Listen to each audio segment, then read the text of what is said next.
미안하지만 이젠 없어져다오.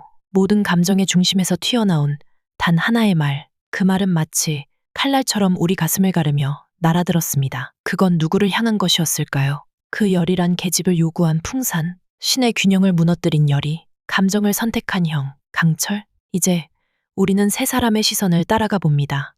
그 열이란 계집 하나, 내 손에만 들이시오. 그 아이만 있으면 끝낼 수 있소. 풍산의 말은 낮고 조용했지만 그 안엔 협상이 아닌 거래가 있었습니다. 그는 열이를 이용하려 했습니다. 그의 말 속엔 오직 목적만이 있었습니다. 이건 지켜내겠다는 말이 아니라 다른 누구도 개입시키지 말고 나에게 넘겨라는 독점 선언이었습니다. 그 말 속엔 보호가 없었습니다. 그 대신 완전한 사유와의 의지와 재물에 대한 집착이 있었죠. 그걸 들은 신은 더 이상 말하지 않습니다. 풍산의 탐욕은 인간을 넘어섰고 신이 개입할 수밖에 없는 순간이 온 것입니다. 비비는 그 경계를 넘는 자를 용서하지 않았습니다. 그의 말은 짧았지만 의미는 깊었습니다.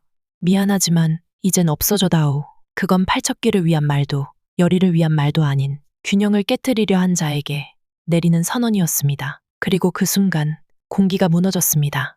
비비의 말은 짧았지만 여운은 길었습니다. 풍산은 더 이상 어떤 말도 하지 않았고 그 침묵 너머로 또 다른 결단이 조용히 다가오고 있었습니다. 그 결단은 말이 아닌 행동으로 드러납니다. 누구보다 조용히, 누구보다 단호하게, 그 어떤 말보다 묵직했던 그 움직임이 지금 새로운 파장을 만들어내고 있었죠. 그리고 그 파장은 아주 천천히 또 다른 중심을 향해 흘러가기 시작했습니다. 바로 열이었습니다. 미안하지만 이젠 없어져다오. 우린 그 말이 풍산에게 향했다고 생각했지만 혹시 정말로 그 말이 열이를 향한 것이었다면 그건 풍산보다 더 깊고 더 아픈 단절이었을지도 모릅니다. 그 장면 기억하시나요? 조용한 밤, 무너진 신의 등 뒤에서 열이는 작게 말했습니다. 난 경비석 없어도 괜찮아. 넌 언제나 내 곁에 있으니까. 그 말은 단순한 감정 고백이 아니었습니다. 그건 신과 맺었던 마지막 계약을 스스로 끊는 선언이었습니다. 경비석, 그것은 무녀의 혈통을 증명하는 증표였고 팔척기로부터 스스로를 보호할 수 있는 유일한 부적이었으며 열이가 태어날 때부터 손에 쥐고 있던 삶, 그 자체의 상징이었죠. 그걸 내려놓은 그녀는 어쩌면 신의 질서 전체에 등을 돌린 사람이었습니다. 비비는 그 장면을 지켜보고 있었습니다. 형 강철의 곁에서 감정에 휩싸인 두 사람을 바라보면서 신의 균형이 지금 그 순간 사라지고 있다는 걸 감각적으로 느꼈습니다. 강철은 신이었고 열이는 무녀의 후손이었습니다. 그 둘이 감정을 나누는 순간 이건 단순한 사랑이 아니라 운명과 신의 계약을 바꿔버리는 위험한 기류였죠. 비비는 말하지 않았습니다. 그러나 그는 알고 있었습니다. 형은 지금 인간이 되고 있다. 그렇게 그가 말합니다. 미안하지만 이젠 없어져다오. 그 한마디는 풍산을 넘어서 그 경비석을 내려놓은 열이를 향한 냉혹한 선언일 수 있습니다. 신의 입장에서 본 열이는 저주의 열쇠이자 사랑이라는 이름으로 질서를 흔드는 변수입니다. 비비는 알고 있었습니다. 형이 감정에 빠지는 순간 그 파장은 단순히 개인의 사랑을 넘어 궁 전체의 균형을 바꾸고 팔척귀의 저주를 뒤흔드는 변수가 된다는 것을. 그 모든 장면이 비비의 눈앞에 겹쳐졌습니다. 경비석을 내려놓는 순간 감정을 말한 표정, 그리고 형이 그걸 받아들이는 모습까지. 모든 파장의 시작은 열이의 결단이었고 그 결단이 무너뜨리고 있는 것은 단순한 사랑이 아니라 신의 균형이었습니다. 내가 사라지면 모두가 제자리로 돌아갈 수 있다.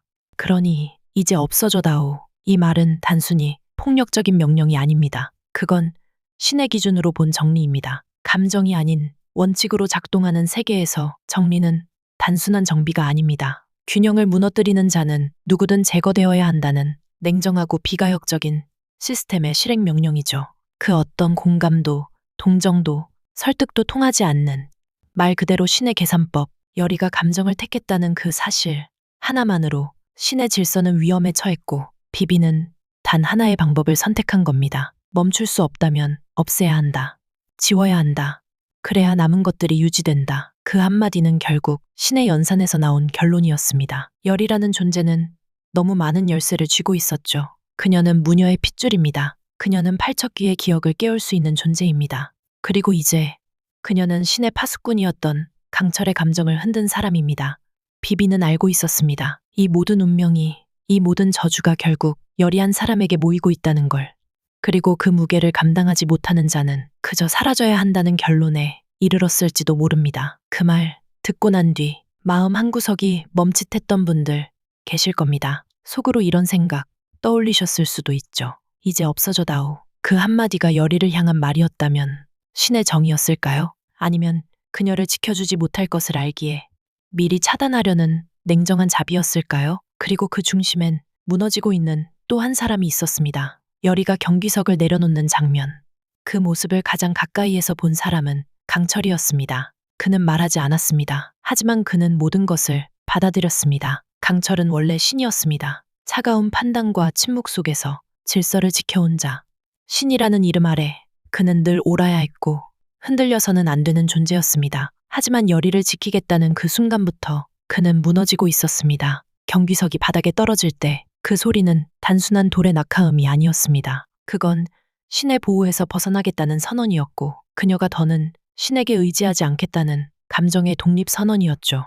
그리고 그 감정을 누구보다 강하게 받아야만 했던 사람, 바로 강철이었습니다. 그는 알고 있었습니다. 그녀가 경비석은 필요 없어라고 말했을 때 그건 보호를 거부하고 오직 강철에게 기대겠다는 감정의 선택이었고 결국 그녀의 생명을 강철에게 걸겠다는 뜻이었습니다. 그 무게는 말로 표현할 수 없었습니다. 신의 자리에서는 받아들일 수 없는 감정이었고 인간의 자리에서는 너무도 무거운 책임이었습니다. 그는 움직이지 못했습니다. 무너지는 것도 받아들이는 것도 거절하는 것도. 그리고 그 순간 비비가 말합니다. 미안하지만 이젠 없어져다오. 그 말은 단순한 저주가 아니었습니다. 그건 지금 감정에 잠식된 형에게 보내는 마지막 경고이자 차마 더 이상 말로는 붙잡을 수 없는 절연 선언이었습니다. 멈춰. 돌아와. 그 감정을 걷어내지 않으면 넌 끝이다.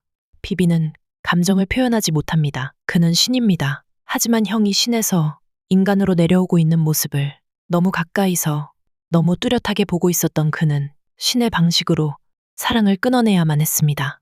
그 말은 강철의 감정을 부정한 것이 아니라 그 감정이 일으킬 파문을 차단하려는 자의 외침이었습니다. 이제 없어져다오. 그건 형을 향한 마지막 애원일지도 모릅니다. 사랑을 막을 수 없다면 그 감정에 휘말려 무너지는 걸 막아야 한다는 신의 방식대로 뱉어낸 단 하나의 문장.